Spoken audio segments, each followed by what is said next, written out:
welcome to Fast Break Breakfast NBA podcast. My name is Keith Parrish, here once again with my buddies through the miracle of computer phone, here with Chuck Anderson.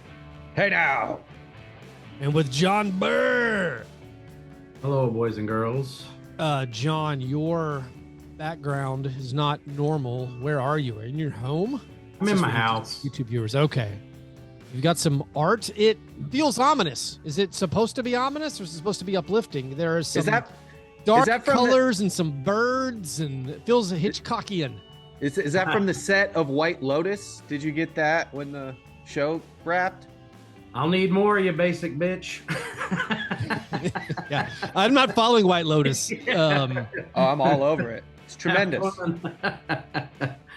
The only current HBO show I'm watching is Avenue 5. Even then, I'm several weeks behind. You are like a grizzled, poorly educated Hugh Lowry. Yeah, I do have. I can somewhat resemble him. Chuck, you caused a bit of a ruckus earlier today in our Patreon only Slack. You posted something truly vile, which is not abnormal, but there's a channel for that. You posted this in the main feed, and it was some raw ground beef presented as a sandwich, where the bread was 2 pieces of frosted Pop-Tarts. Well, I just think it's in line with our brand. I didn't take that photo. If you're wondering if I actually took a bite it wasn't your tattooed arms. I saw it. Well, actually, somebody sent it to me because they know of my ground beef proclivities and my penchant for silly breakfast food. So they're like, "Is this you, bro?" And I had to tell them no. Tattoos were on point. I think you knew when you posted it, everyone, and you have not corrected people in the Slack yet. You just let everyone's minds run wild that this was the thing that you were eating.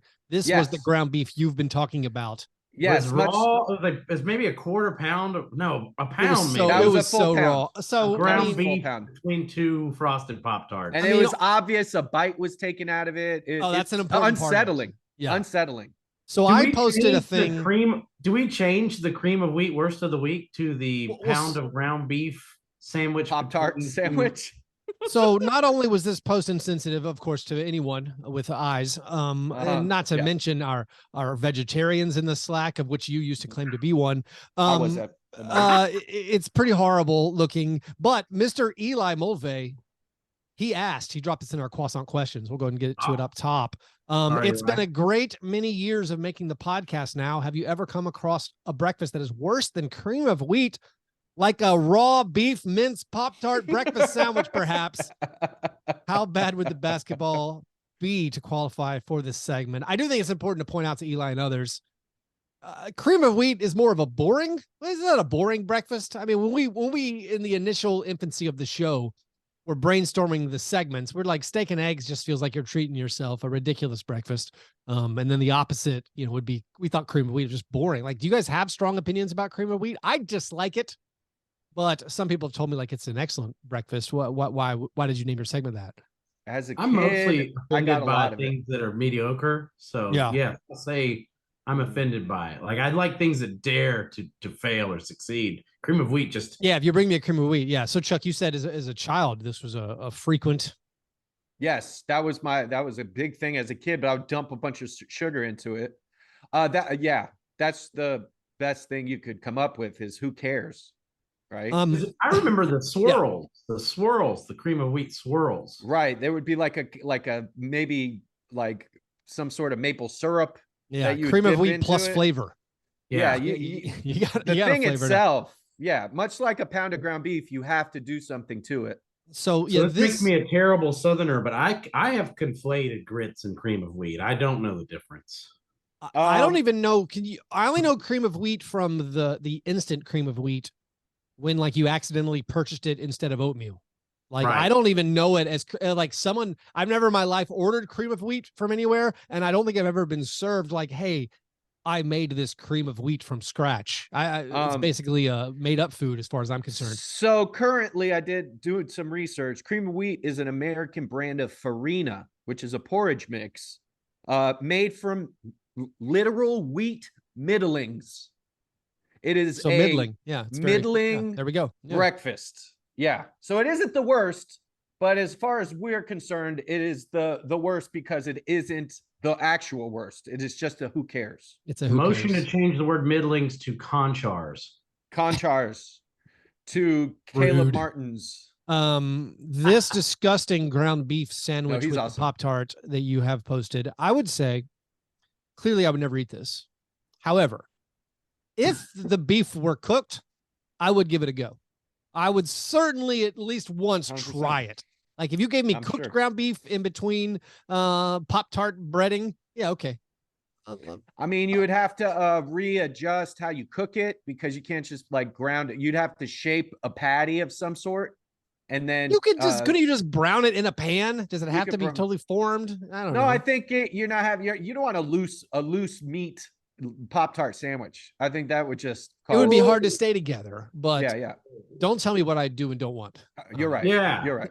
I was recently in Wichita, Kansas, and was in search of the loose meat burger, which apparently is the staple food there that I didn't know existed. So until I have found this loose meat burger to be wanting, I'm not ready to rule out a loose meat Pop-Tart burger. I've been looking for a loose meat sandwich ever since it was heavily featured in season 7 of the TV show Roseanne. She opened a restaurant where she sold loose meat sandwiches. Do you remember that? I don't. Anybody else? I wasn't allowed to watch Roseanne, Chuck. I always was like, "What is loose meat? Why is she doing it?" Do you remember the season finale to Roseanne? Yeah, didn't she die? Not season finale. The show. Yeah, the show finale. Killed her off. No, they brought it back, and she was all stupid on the internet, being a conservative.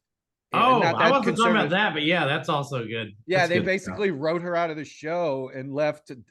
What's his name? John Goodman. John Goodman as like to clean up the pieces after they. I didn't know any of this. They killed her off. Yeah.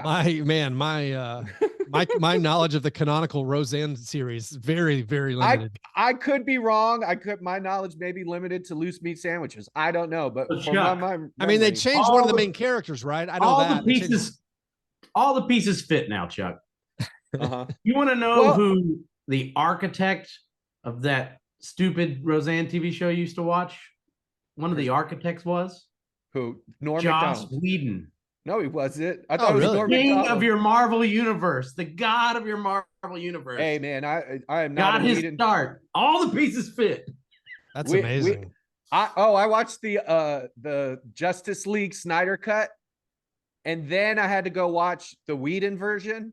It's mind blowing. Wait, you put the two together side by side for 7 hours?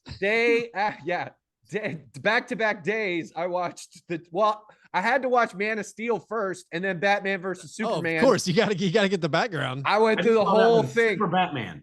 The Super Batman. I hope you did the Snyder cut because the Batman Snyder cut kind of rules. Sick 2 weeks ago, and it was what I did. It's ground beef poisoning because I ate too much cooked, browned and down too much beef. Speaking of raw ground beef packed between two Pop-Tarts, have we had breakfast, Chuck? What was your breakfast? My breakfast today, I had pizza for breakfast. Amazing. I didn't have time to cook. I went to there is a buddy of mine actually opened a pizza place. His name's Wes. He used to work with me on the food truck. He's an amazing cook. He's a brilliant guy. He opened Pinky Ring Pizza in Madison, Tennessee. Amazing dough. He gave me a little tour of the kitchen. They do great stuff. He has like yeast starters that he calls different names because one's from Texas and one's from Tennessee. Are they hilariously named? Yeah, I think, man, I Clint wish I Eastwood? wrote him down. Clint Eastwood would have been great. Yeah. Yeah. I didn't ask. The Wicked Witch of the Yeast. For you to deliver to Wes. The pepperonis are too large. So they hand cut the pepperonis. They're the size of your face. No, that sounds awesome. They're giant pepperonis. I want my pepperoni to just be a hat on my pizza. basically what they're doing. They have giant hand cut pepperoni slices. I want it to be like a little Mario mushroom, just to smack the little pepperoni pat on that pie. It does the thing where it curls up and they're beautiful. You mean cooks? Yeah, but shout out. Yeah, well, yeah. They do not curl up because they're too damn big. Because they're too big. You're right. The problem, too thick and big. They're too big.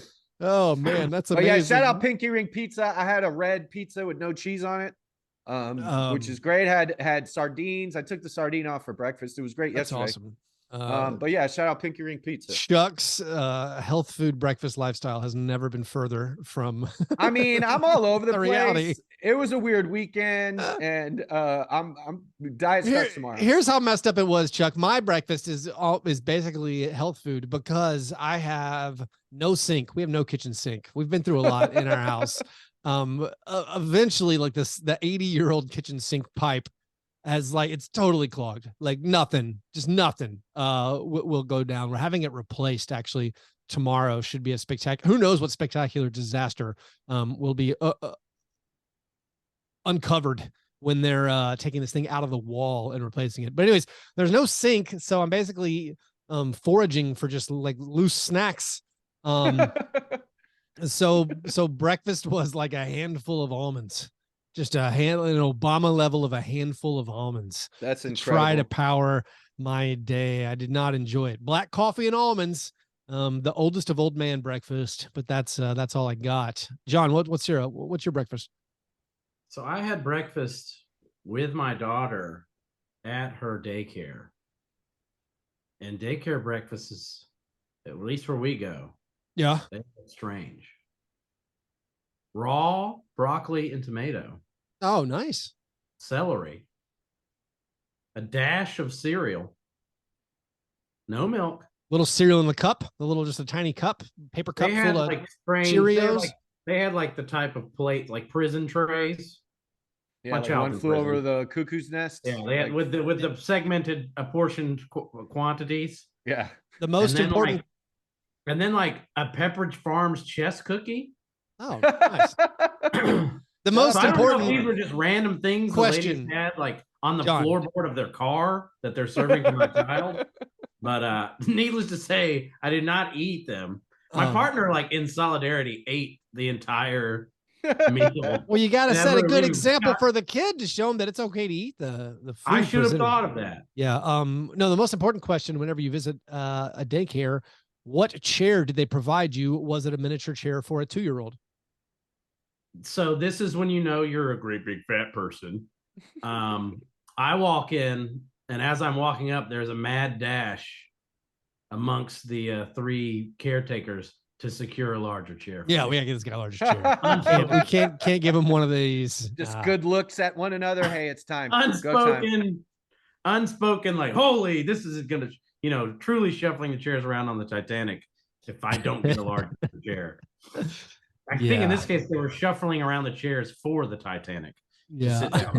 I always thought it was just a power move. It's just like, hey, you're gonna sit in this little chair, and the people who work here get full-size grown-up chairs, and we're gonna make you uncomfortable and show you that you don't matter. Anyways, those were our breakfast. After our breakfast, we move to our breakfast in bed apologies.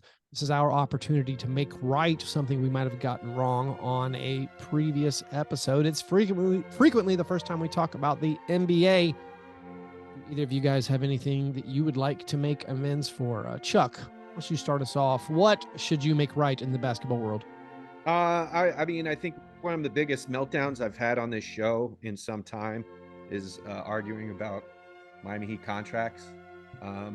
And this year, I am absolutely claiming a L. I have defended Duncan Robinson, his 5-year, $90 million contract. Each year, he's regressed. This season, he's shooting 31% from 3. Last year, he shot 37% the year before, 41 the year before that, 45. Well, so 3 of those years are good, Chuck. 3 of them are good. This year is not. Yeah. Well, last year, 37. 37's fine. It's okay, but not like big payday great, especially when you got a couple other guys on the team shooting over 40 in the same position. I'm Yeah, I'm here to say that Duncan Robinson contract is not great. It is now fodder. There's no way for the Heat to rehab his value and make him seem like somebody any team would want. And is this the first step in the program towards acknowledging the Tyler Johnson deal? No, that was great because they got rid of him before they paid him. They didn't pay him that. No. Nobody paid him. The Heat didn't. The Suns didn't. Your Heat are kind of garbage. Oh, they're so bad. I guess the good news is also like the Raptors are also garbage. So this goes back. This is the parity here. Right. Yeah. Everybody isn't perfect. There's like two really good teams. It feels like the Pelicans and the Celtics, and then everybody else is good. Yep. And when you have a bunch of good teams that are slightly better than the other, then you're going to go on like 8-game losing streaks. It feels like this year. And that's what's the Heat haven't. They've, but they're losing to the Spurs. They're losing to the Pistons. They can't get themselves up for games. You do have a good, sad. You do at least, Chuck, have your finger on the pulse, because at the Grizzlies watch party on Friday night, I was talking to you about your Heat. I was like, "Did they play tonight?" You're like, "I'm not sure." And you're like, "I think they play tomorrow." You're like, "Oh yeah, they play the Spurs tomorrow." I'm like, "Oh, they should take care of that." You're like, "Nope. They're going to lose." No. That is literally the type of Miami Heat losses you can pencil in, because they just look at a schedule. They go, well, this isn't a game of importance.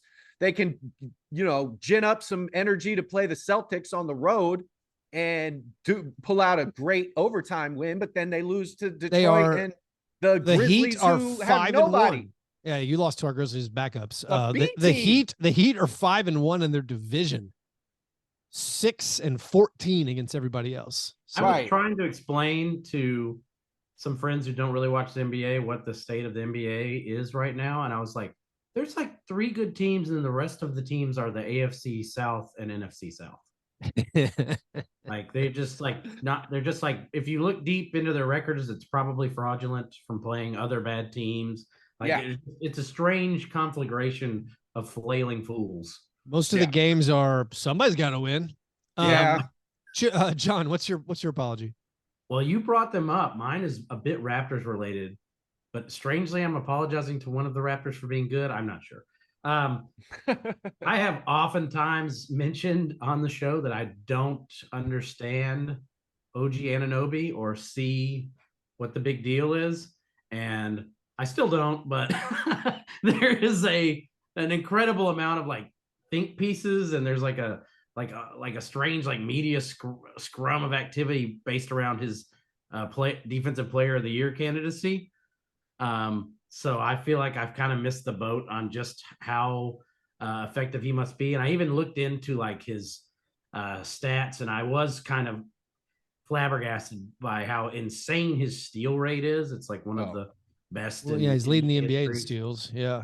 Like I feel like I need to take a step back and at least acknowledge that OG definitely brings something to the table. Although with the Raptors, I'm not sure how much they need another rangy defensive specialist when they're just so hard to watch this year. But I apologize, OG Anunoby, thou art worthy. I'm sorry. The OG, I mean, I think OG's awesome, and he's like the clearer target of like every NBA team. Apparently, he's still untouchable for the Raptors as they continue this very middling cream of wheat-y season. OG's 3-point percentage this year, taking a little Duncan Robinson step back. He's at 33%. The whole team, I mean, you got Celtics. You got Gary Trent Jr., career great 3-point shooter at 33%. Van Vliet has always been pretty bad at his percentages, but they're worse than ever. Scotty Barnes isn't hitting shots. Pascal Siakam's not hitting shots. Boucher hitting shots anywhere. I thought Precious Achiuwa was like something we could make fun of Chuck for years. Like you gave him up for a washed Kyle Lowry. At least Kyle Lowry's playing pretty solid, and Precious not having a good season. No, it's solid negative player. I think there's a problem in Toronto with when you have kind of so many players who are equal in talent, like Pascal and OG and Fred. None of them are like superstar level. Yeah, Scotty, but none of them are superstar level, but they're all great players, and it's hard to kind of coalesce around a team. That sort of construction when you don't have a guy who could close games and a guy that you can count on night in, night out. Everybody's so So to, up and down. To revisit, their problem is too many great players. Well, too many above average players. Too many goods and not enough greats or something. Although I consider Pascal to be great. Yeah. And Siakam is insane this year. Yeah. But he is, but he's also like historically kind of like been not a leader in that team. He's a guy that kind of has had friction with coaching, and they need a Marc Gasol, you mean? You need a leader. You need somebody who's going to be like, this is me. I got this. Everybody step back. Their splits are super weird where they're 10-3 at home. They're 3-11 on the road, and they are the mirror image of the Heat. They are 1-5 against their division. Here's my talking head stab in the dark with no information assessment. Tired of Nick Nurse. Tired of Nick. Like possible. We're talking because I called this year one. Nick Nurse wins the title in his first year, and he's walking around with branded hats and he's bringing a guitar on team flights. And I'm like, there's no way I would want to be around that person. No. And now years later, he got too much too soon. He got too much too soon. Flew too close to the sun. Now he's like, he's jamming his guitar on team flights, and like, you can't lead men like that. Nick Nurse to Brooklyn. Play that Kumbaya in Brooklyn. What's up? Here's my apology. I made a factual error. These are my favorite kinds of apologies. Made a factual error last show. I said in the showdown between the Pels and Nugs last Sunday, where the one where Jose Alvarado went off, I was pointing out how you can't let Jonas cook, and you can't also let him get into foul trouble, because you want him on the court. I said Jonas had 14 points in 14 minutes and was a minus 21 in those 14 minutes. Well, he did play 14 minutes. He was a minus 21, but he didn't have 14 points. He had 13 points. And I threw my whole point off. I feel like that misinformation just really undermines everything I'm trying to present. I mean, it's less pretty. There wasn't as much symmetry there. It's not as much symmetry, you're right. Yeah, it's just not as aesthetically pleasing. But I mean, I think your point was good. I think you're fine. Numerical alliteration. Yeah. I don't want to put out the fake news. I'm sorry about getting those numbers right. Anyways, those were our breakfast in bed apologies. Before we move to our steak and eggs best thing, which is a segment we spent a lot of time crafting the perfect name for, we have a word from our sponsor, the Memphis Grizzlies. Guarantee the gift of Grizz this holiday season with 6-game holiday packs. Starting at just $26 per game, holiday packs feature the best matchups and giveaways, including the Warriors, Lakers, Mavs, and more. So skip them all, avoid the crowds, and warm up this season with the Grizzlies 6-game holiday packs. Call 901-888-HOOP or shop online now at grizzlies.com. Also, when you're looking for those perfect holiday gifts, our entire TeePublic store is on sale throughout the whole week. Have tons of not just Grizzlies fan designs, got a bunch of other teams and random stuff. Go to teepublic.com/user/Fastbreak Breakfast, or just click the link in this show's description, which is much easier. So stock up on the holiday goodies over in our merchandise store. All right, steak and eggs best thing. What is the best thing you saw in the last week? John, what's your steak and eggs best thing? I like that the Warriors, who've been, really up and down, basically a 500 team this year, were able to provide a reminder specifically to Boston sports fans that this can go horribly wrong for them at any time. And that just because the Celtics have like 5 of the top 10 best 3-point shooters in the league, this can just fly into the mountain and the Celtics can come crashing down to earth at any time in any playoff series. Is it fair? Is it fair for us to weigh just a single game? I know that NBA players get up more for these games, like Rajon Rondo proved that to us, that primetime does actually matter. It felt like an important game. It felt like the Celtics being put in their place. Like, yeah. I know your record and net rating over the last half of last year and the first half or first quarter of this year, but hey, guess what? We're still the champs, and we're going to beat you down. And Clay pulled something from deep within and was amazing. We were at like a very like disgusting brew of like Bill Simmons isms spewing forth. Like we're hearing like maybe this is the best Boston team of all time. You know, it's just getting very intense. And it couldn't have come at a better time. Like I needed it because, you know, I also cold water on that. Yeah. Yeah, I can get sucked into these Celtics worlds too, you know, like they are really impressive, but all you got to do is if you can just force Tatum out of his comfort zone, they're still very beatable team. I mean, you say that like it's easy to do, but this was Tatum's. I know. This was Tatum's basically first dud of the season.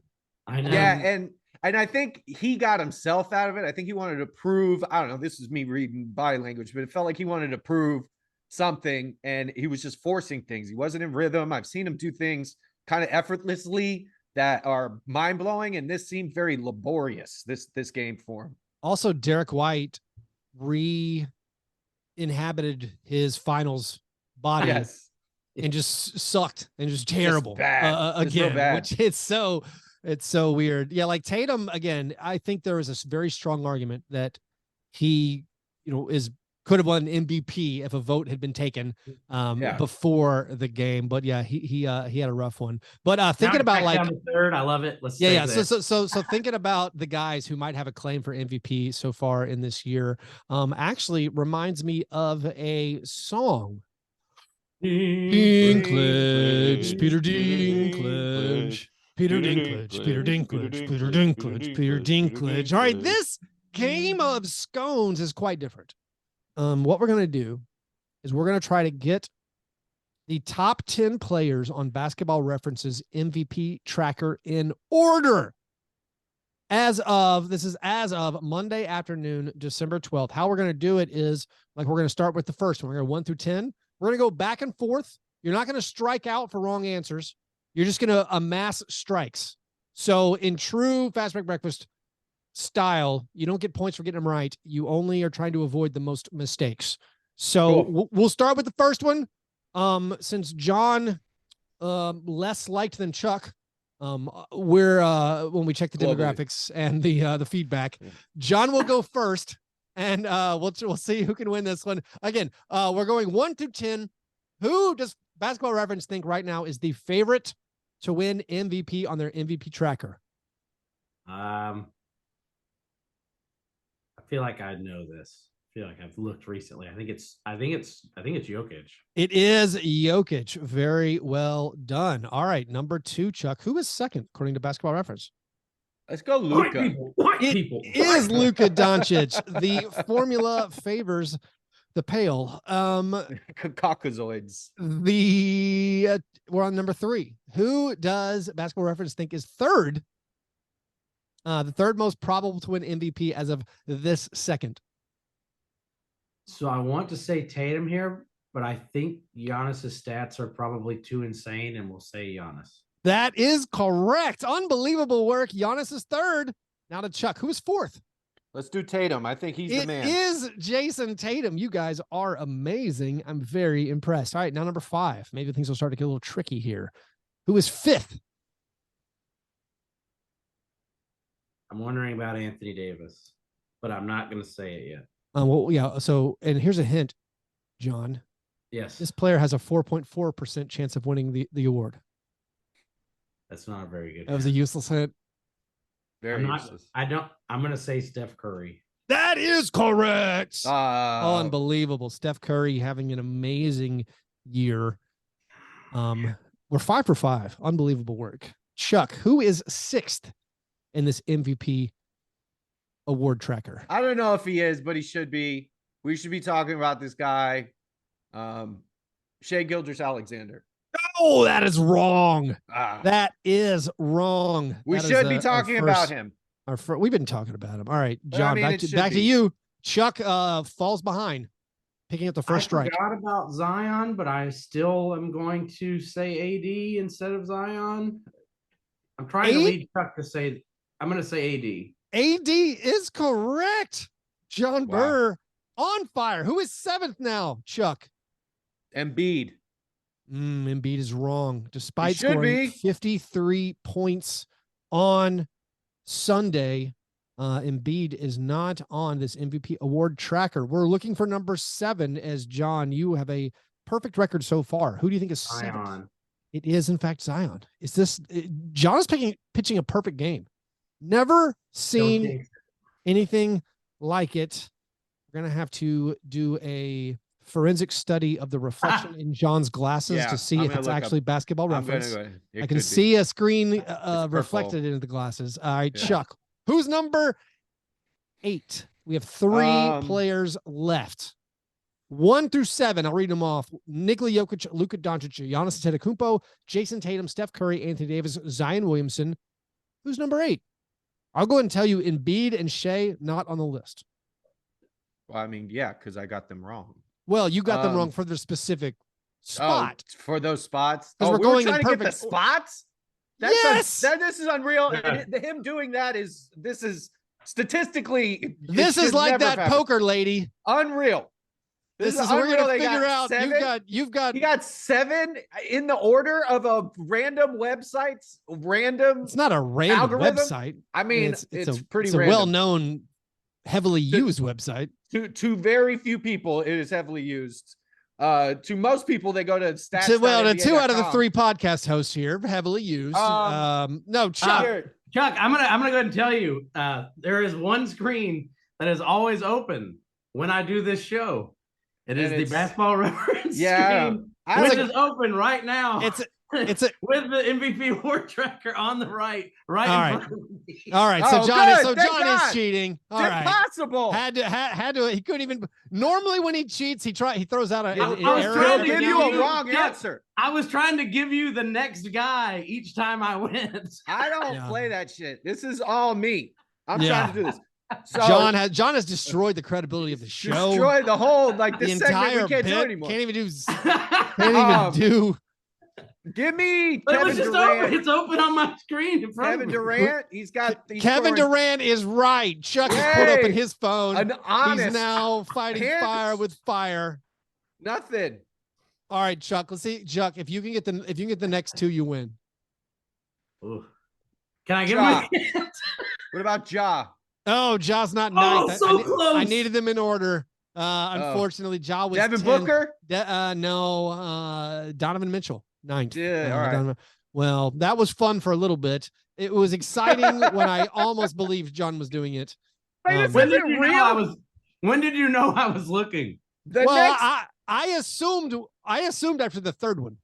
Yes, that's correct. Yeah, I had no idea that it was like you were getting them in order. I was racking my brain. I was not only giving you the correct answer, I was trying to be like, well, I'm thinking about, and I was like, Chuck, here's the next one. Yeah.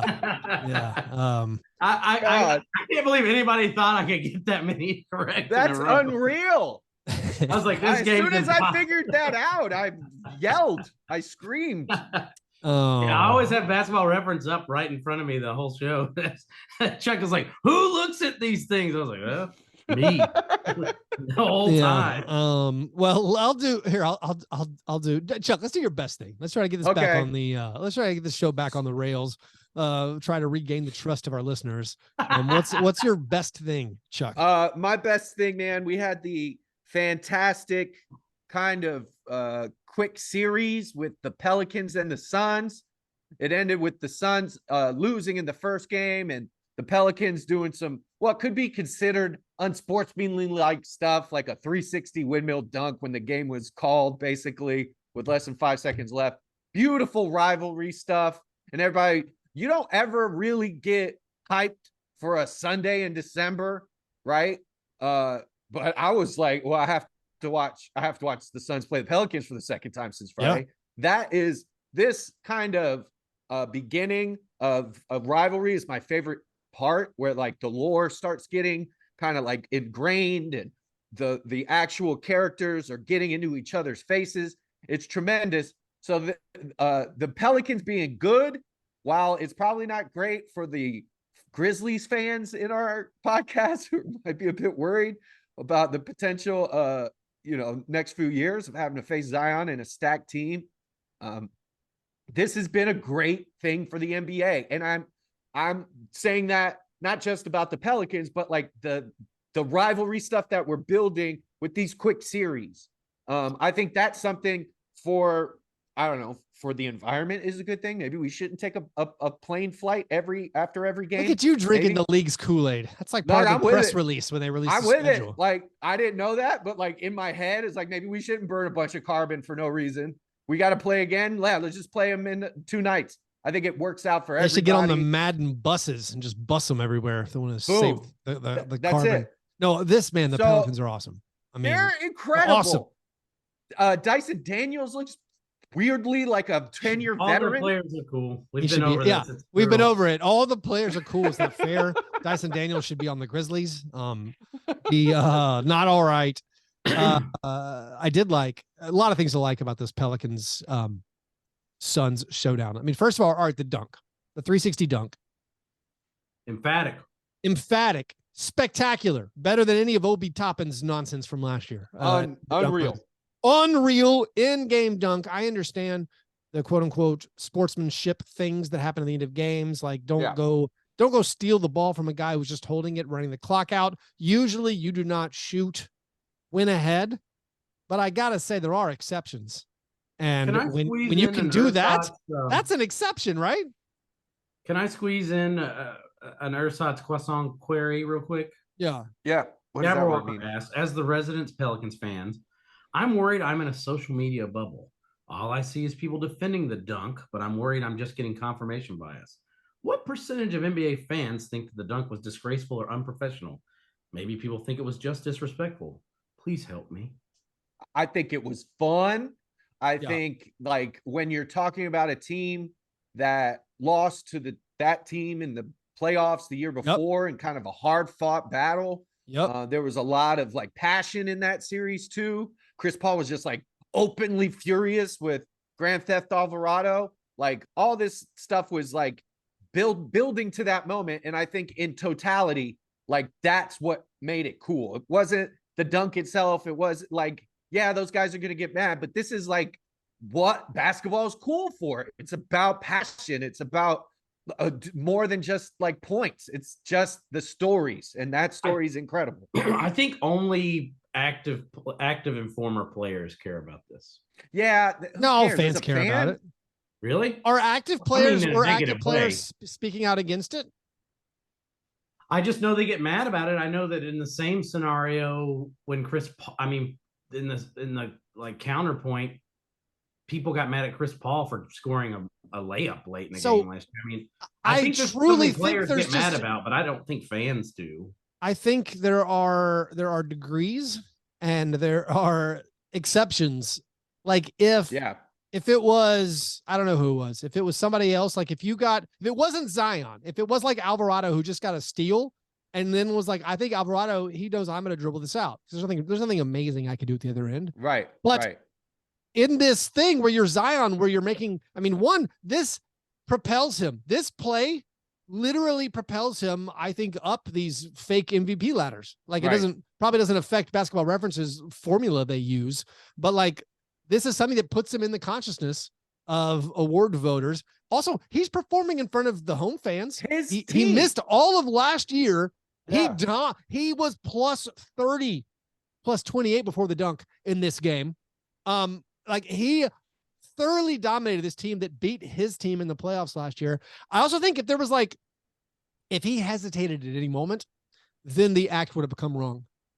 Like if because it's a turnover, the crowd's going nuts. He gets it. Like the defenders go past. He has a breakaway. If he pulled up for a second and then goes and does it, maybe you're like, all right, maybe you shouldn't have done that. But I feel like the fact that he count as a hesitation, and the fact that again he did this dunk that like no one else can do. If someone does something that no one else can do, it's like oh, you got a free pass because that was amazing. The NBA is fantastic. It's an entertainment product. I think too the dynamics between the two teams, like the Pelicans are this up and coming team who are punching up. It isn't like a team that's incredibly more talented, high stepping at the end of a game. This is more like, hey, we're here with you, and I'm going to make my fans lose their mind at the end of this game to let you know when you come here, you better be ready because we're going to bring it. And that's incredible. That's awesome.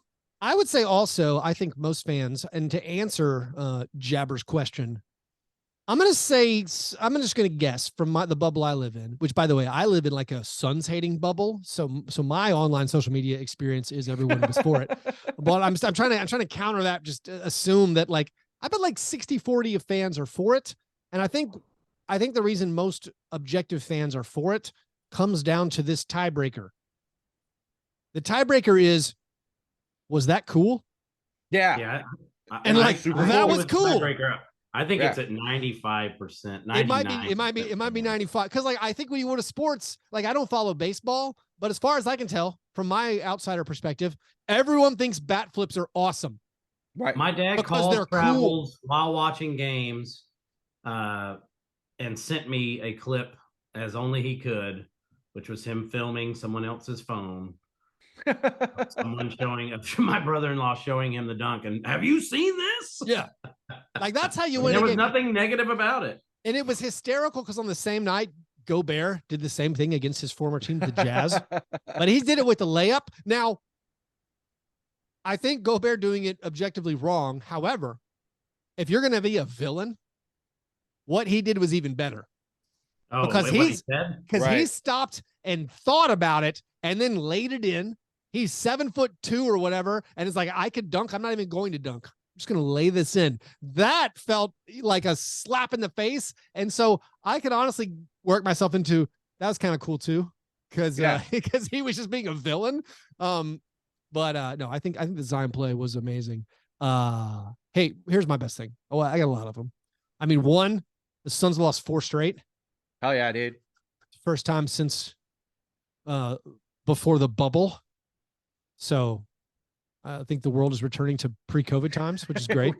Finally, we're getting back there. Homeostasis. You remember before COVID, Devin Booker had never won 3 straight games before? You remember that?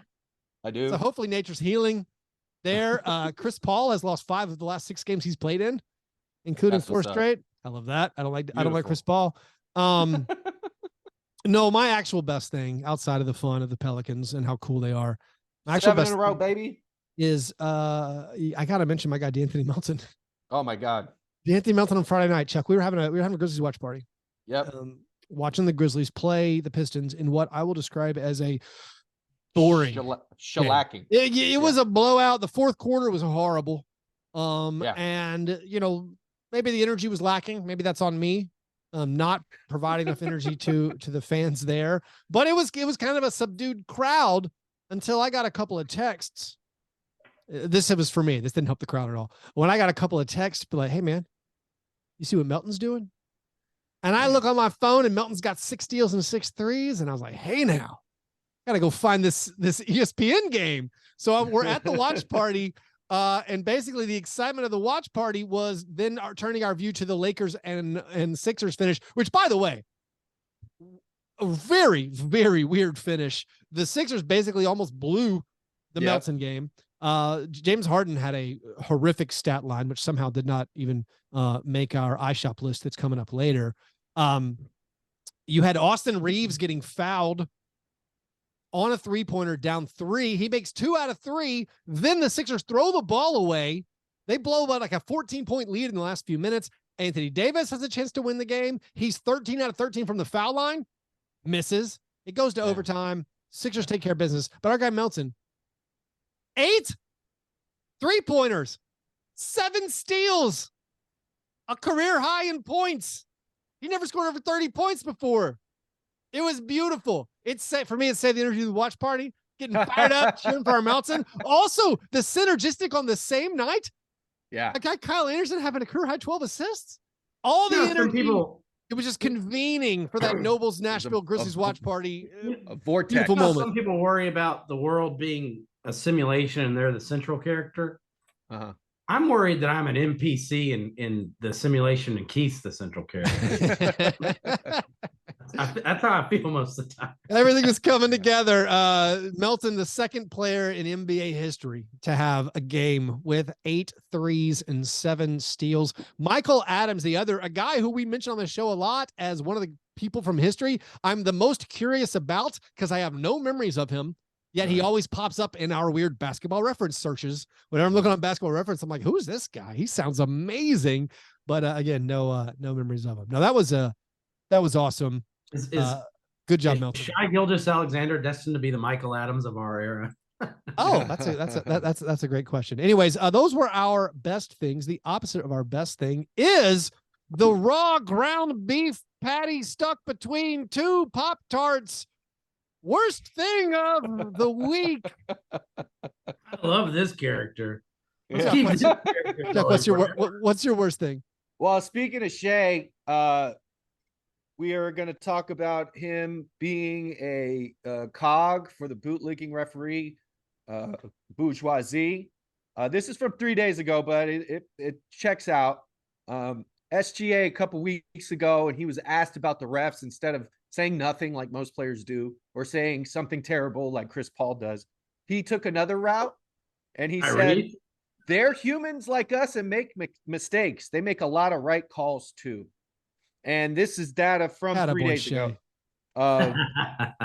But since then, he leads the league in total free throw attempts.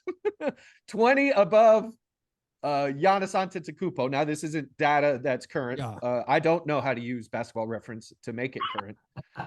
Choose not to. This is just the MVP trackers on the front page. I don't need it. But yeah, Shea making an effort to grease up the refs, and it's working. So he killed him with kindness. Boot licking, kill him with boot licks. That's what it takes. He scored 26 against the Grizzlies on 4 made field goals. He had 19 free throw attempts, and as much as I do try to defend the referees, every one of his foul shots was like, in my mind, evidence for we have to reform all the foul rules. Like, it was like, man, if you run into a dude's hip who's guarding you, that's your fault.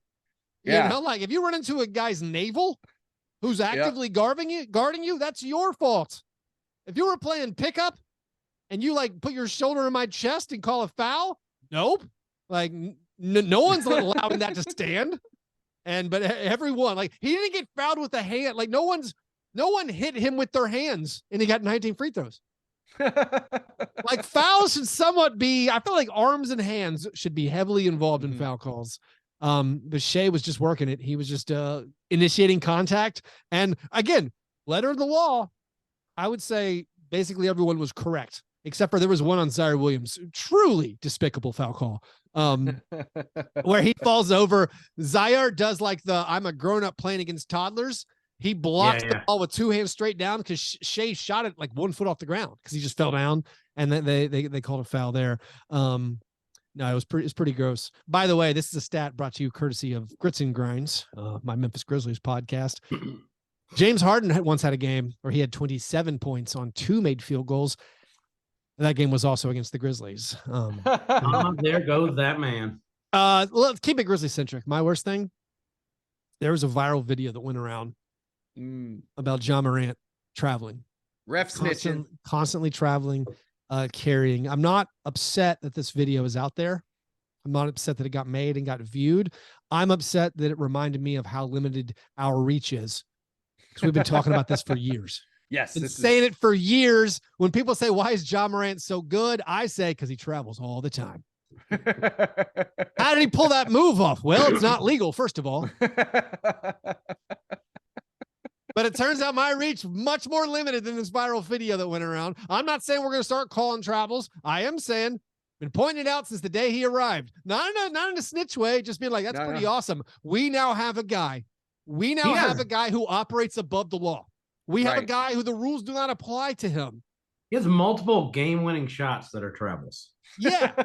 They're like, how does he score? How does he have more points in the paint than Giannis Antetokounmpo? Well, a lot of the time he lands before he shoots.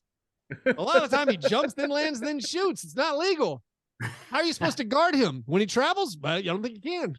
I'm sticking with that he is a German mutant X-Man Nightcrawler ability. Yeah, it's got some of that Nightcrawler stuff. He's I mean, he also does things that are, I mean, obviously, majority of the things he does are legal, and they're still spectacular. He's blocking shots that are blowing your mind. He's making these dunks that are unbelievable. But a lot of the time, when push comes to shove, when you get in that half-court offense, well, he's going to bend a rule. He's going to bend a rule and use it to his advantage. He's not alone. If you've watched much Pacers, Tyrese Halliburton travels constantly. Well, I mean, LeBron, all the good players travel. LaMelo, constantly. there's a whole video on LaMelo Ball and what he does. It's terrifying. It goes back to my thing about the Zion dunk. Was it okay? What's the question Sure. these referees are asking themselves? Was it cool? Was it cool? It looks It looks cool. Yeah, It looks cool. like Flam Ball we're in. Great artists steal, great players travel.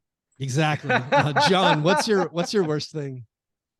So I am disheartened that Bulls fans want to tank. They played like the hardest schedule. That includes they've beaten the Celtics twice. Don't give up. Don't tank. You get through this hard part of the year. This is great. Maybe Zach LaVine starts playing well again. I know he's recovering from a knee injury, but don't tank. You're not that bad. You're a 500 team at worst if you take your strength of schedule into account. Don't give up. This is absurd. I am putting John's voice over Daniel Day-Lewis underneath that waterfall. Yeah. He's just saying, he's last of the Mohicans. Don't give up. Yeah. Like, whatever you do, stay alive.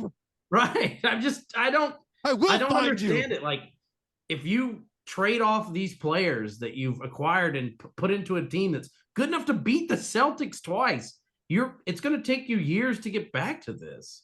I know you have pieces that you can move like Lucci and Caruso and DeRozan, but before DeRozan came, you weren't an exciting team. You're like is the East that good that you can't make a run and get back into like the top 4 or 5 and be a good team? I don't think so. Like, why are we talking? It is a tough. I mean, I've read multiple articles about the Bulls should tank.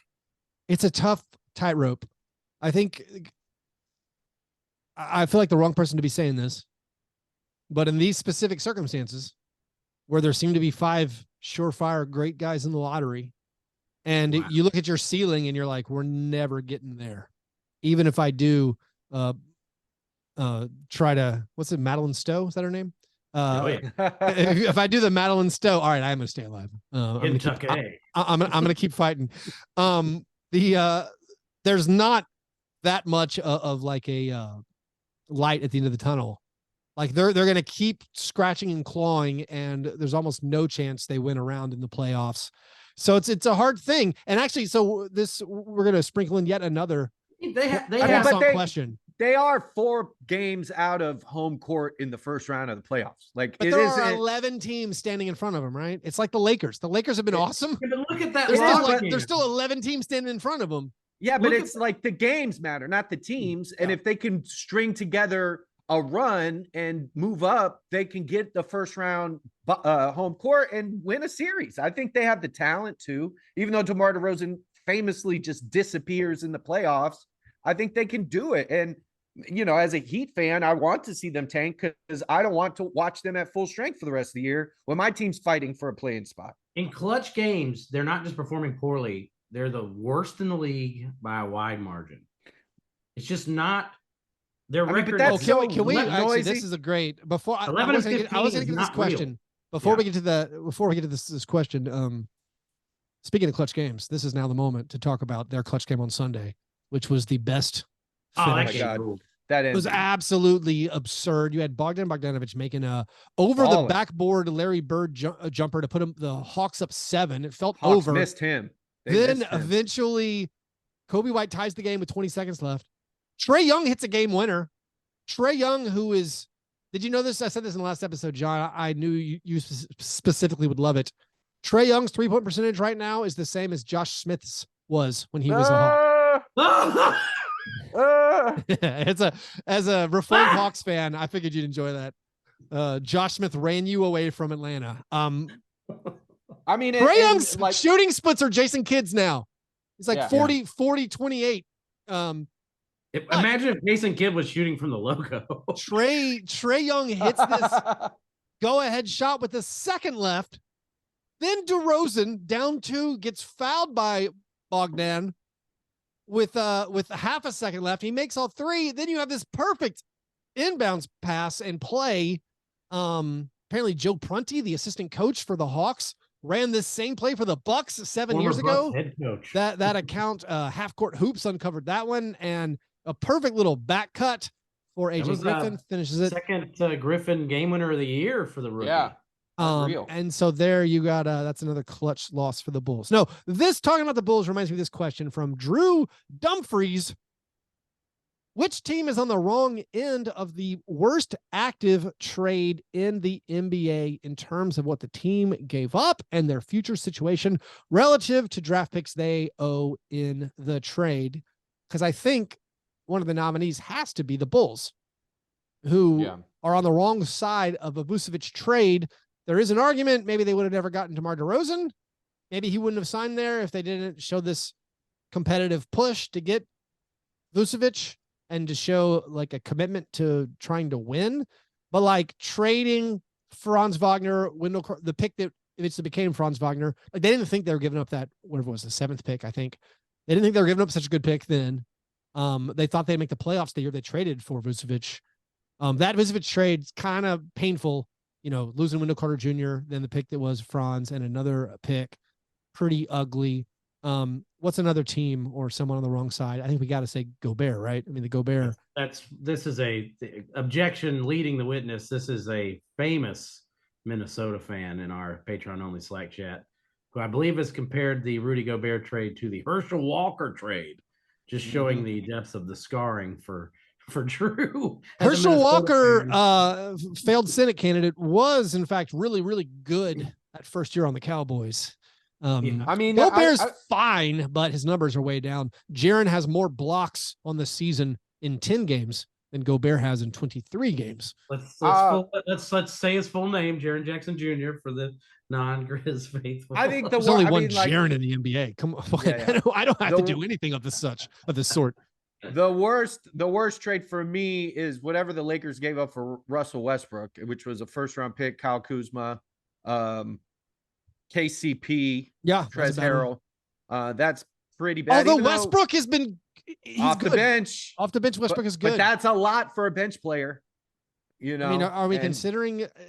I guess it feels worth mentioning the AD trade. Speaking of Shai Gilgeous-Alexander, it did win the Lakers a title, so maybe none of it matters. But all the things they gave up. I mean, also, Paul George trade. The Clippers are garbage. Scratchy. They gave up everything for Paul George, and part of that was to also bring in Kawhi Leonard. By the way, I looked it up. I called Kawhi Leonard Boris Diaw like 3 shows ago. 32-year-old Kawhi Leonard and 28-year-old Boris Diaw, identical stats. 11 points per game, 5 rebounds per game.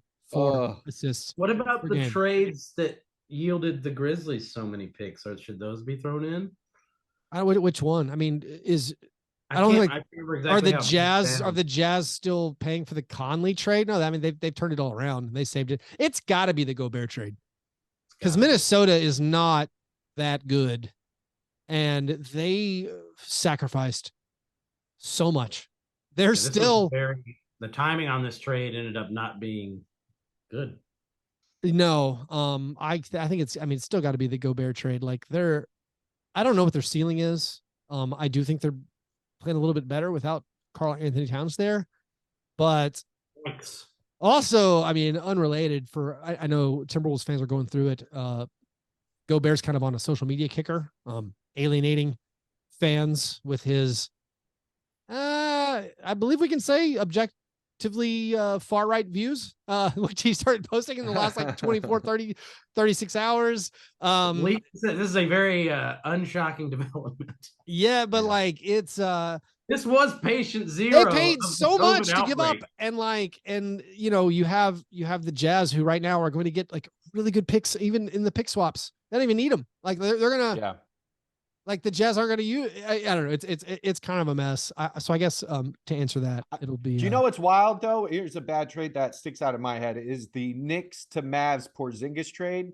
How the Mavericks don't even have the player they traded for anymore, and they still won that trade. That to me was kind of wild. They got rid of DeAndre Jordan, Wes Matthews, and they kept Tim Hardaway Jr. who isn't playing that well, but as far as that goes. We mentioned it. What about that old Mike Muscala for Zubac trade? Oh, jeez. Does that enter into it for the Lakers? 34 rebounds in a game later or whatever. Yeah. I mean, didn't the Grizzlies trade a player to the Sixers this year? Who was it? What was his name? My boy. I mean, the Grizzlies are two. The Grizzlies are two in the West. Everything's going. Maybe we're talking about the wrong Grizz transaction. Just letting Kyle Anderson walk. That's it. We got Aldama now, John. Let's see. I believe we've all done our worst things. Let's do one more listener submitted question. That's right. The croissant. A questioner. Owen O'Neill asks, should fans be allowed to bring musical instruments to NBA games? What would you play? I believe it's no vuvuzelas. Yeah, this is in honor of the World Cup, where he attached a photo of someone who brought a trumpet to a World Cup game. Hell yeah. I think we should allow, like they do in football matches, smoke bombs and flares. Like we should bring ordnance. Like let us bring ordnance into the arena and we'll just see what happens. Since Chuck said no actual instruments, I'm going to insert reggaeton air horn in there for him. I mean, the big difference, World Cup matches are outdoors. No indoor trumpets. No, please. Get your I'll go. But how great would it be? How great would it be after a clank free throw? You hear I mean, a funny trombone sound effect, yes, if it's organized, if it's an actual band? No, if it's someone employed for that thing, it can't just be everyone willy-nilly bringing their own trombones. I'll take it a step further. I think musical instruments should be contraband. They should be registered. You shouldn't be allowed to bring them places without permission. Nick Nurse shouldn't be allowed to get off that plane coming into America with his guitar. Like, sir, what are you using for that? What about do you have a work visa to make money with that guitar? Is your name Glenn Miller? Yeah. What about castanets? Well, here's maracas. Maracas. Castanets, those, light percussion instruments. Okay. Yeah. If they have a limited decibel capability, I'm in. Why don't Chuck, all the Heat fans, have castanets? That would be amazing. Should have, I think if it was played on a Ennio Morricone soundtrack and a Sergio Leone film.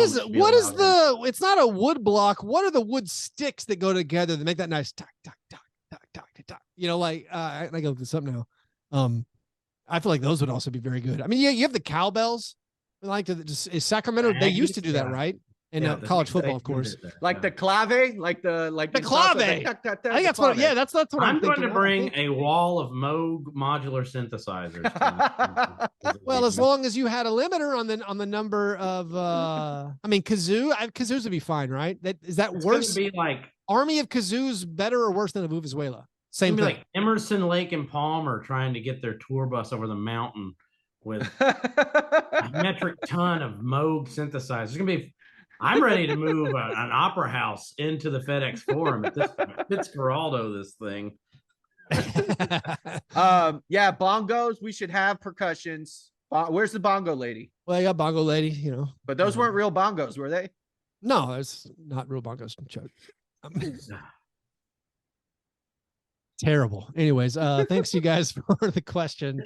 If you out there want your question to be answered on air or as part of our monthly bonus video, you have to be a Patreon supporter. If you want to join the Slack and see this disgusting ground beef Pop-Tart sandwich, patreon.com/fastbreak breakfast. It costs money to see how gross. Yes, it's like a freak show. You gotta pay admission to come see this horror, this abomination. And I also posted a link to a movie that I watched this weekend from 1968 called Candy. It's awful. It has Marlon Brando and Ringo Starr in it, and a bunch of people that shouldn't have been in this film. It was wild and an acid trip, pretty much. But we talk movies, we talk everything. Yeah, patreon.com/fastbreak breakfast. It is now time for the awards segment of the program. The International Stackhouse of Pancakes Award. Like it was a pretty good week. The Player of the Week Award. Why is your basketball reference page telling you some bad shooting percentages? No, I was going to say. I need to link that up there. Zion, it was just named Player of the Week for the West. Joel Embiid, just named Player of the Week for the East. Yeah, Zion plus 46 in the 2 games against the Suns. 70 total points. What's up, Zion? Do it. Here are our honorable mentions, because you are right, John. There were a lot of super trash performances from, there was some spiritually daunting the last week. Here are just my nominees.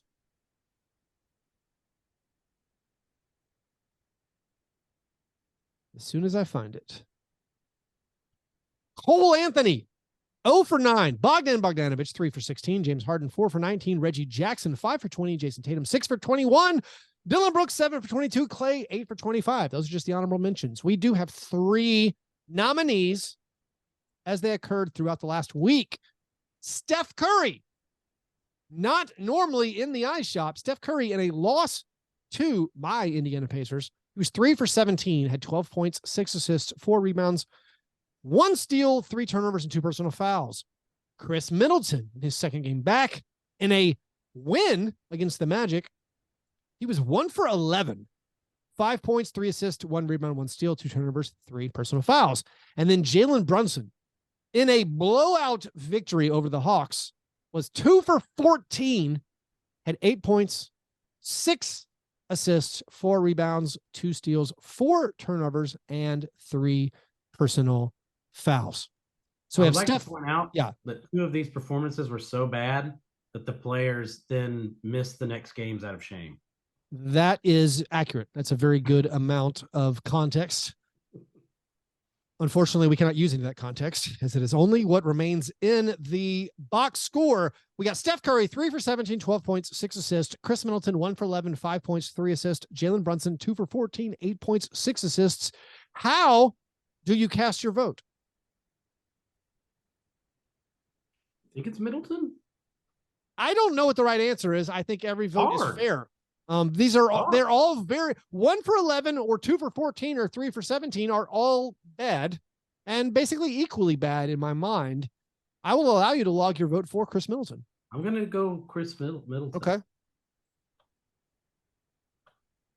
While Chuck unmutes his microphone, I will cast my weight behind Steph Curry. Yeah, I think I'll go with Middleton too. Oh, Middleton wins it 2 out of 3. Congratulations, Chris Middleton, edging out some fine efforts by Jalen Brunson. Cole Anthony, an underrated eye shopper, like historically. Yeah. The Michael Adams of eye shopping. Now for a bonus segment. This day in International Stackhouse of Pancakes history, 4 years ago this day, Yusuf Nurkic laid out a 1 for 15 masterpiece, 1 for 15, 2 points, 10 rebounds against my Memphis Grizzlies. The Trailblazers lost 92-83. That was this day in International Stackhouse of Pancakes history. Par fadeaway, gentlemen. What things are we looking forward to in the coming week? John, what do you have your eye on? I think the slate on December 13th is quite delicious. I think 3 of the games are kind of marquee. Like, we have Warriors Bucks, that's really cool. We have Celtics versus the rejuvenated Lakers, that's really cool. And then Sixers versus the Bean Boys. That's, for me, doesn't get any more NBA hipster Sixers and Bean Boys. One of my favorite things I found out this week, I could have mentioned it, was that the Beam in Sacramento has been added to Google Maps as a place of worship. Saw that. And there's 60 reviews or something, 5 stars, all of them. So shout out Sacramento, and they already had like a crazy good social media team. Now they actually have like they have like a defensive player of the game chain they're handing out to Sabonis sometimes. Like, they're doing cool stuff. Well, that's not correct then. Yeah. No, it was the first time he ever won it. That's why that's why it popped up on social media. It was the first time he ever won it. I'm actually looking forward to the Knicks, who extinguished the Beam. They beat the Kings on Sunday. Like the Breen, the Knicks win in 4 straight. They've climbed up to 6th, I believe. They're in that morass, tied for 6th in the East. They've been Randall get thrown out after scoring 27 in the first half. Yes. That's just beautiful Randall's work. incredible. Honestly, I'm going back to the Suns. Did their problems start when they benched Booker after 3 quarters? When he did not chase his 70-point game, Chuck was very upset that Booker could have made another push for 70. And yeah, since then they've really been falling flat. Yeah. How do you get up for games that matter when you don't chase stats that don't matter? Oh, it sounds good. I'm not going to think much more to what there's a double negative in there. Actually mean. Yeah. Bucks Warriors on Tuesday, then Bucks Grizzlies on Thursday. I mean, we got some Bucks Grizz. Real finals, potential finals matchups going down. Also, this is a very Grizzlies flavored episode. 8 of the next 9 Grizzlies opponents are playoff teams from last year. It starts in a few hours. They take on the Hawks, who are hopefully tired after pulling out that miracle in overtime over the Bulls. But yeah, should be a lot of very, very good stuff coming up.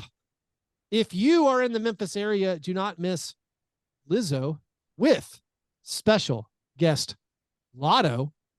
That concert is on April 26th in Memphis. Get your tickets now at Ticketmaster.com or by visiting the FedEx Forum box office. If you want to support our show, do that at patreon.com/fastbreak breakfast. Follow us on Twitter at Fastbreak Break. Subscribe to the YouTube channel. Buy a funny shirt from our TeePublic site. You guys are the best. Thanks for listening. And remember, breakfast is the most important thing